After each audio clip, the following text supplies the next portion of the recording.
લડી એક મિનિટ, શું બનાવ બન્યો હતો ભાઈ? બનાવ એવો બન્યો છે કે આપણે તારીખ જો 6ઠા મહિનાનો જે માલ વિતરણ હોય છે બરાબર, એ માલ વિતરણની અમુક મુદત હોય છે, 30 તારીખે ગમે તેને વિતરણ કરીને પૂરું કરી દેવું પડે. આ જે બનાવ બન્યો છે 2 તારીખ 7મો મહિનો 10:30ના અરસામાં બરાબર.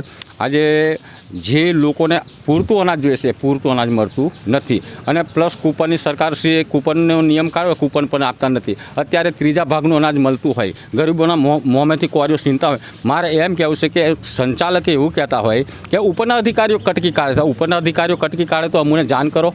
કયા અધિકારીઓ છે, મામલતદાર છે કે પછીના કોઈ આપણે કોઈ બી હોય XYZ બરાબર, તમે કટકી કાઢતા હોય તો પછી તમે છોડી દો.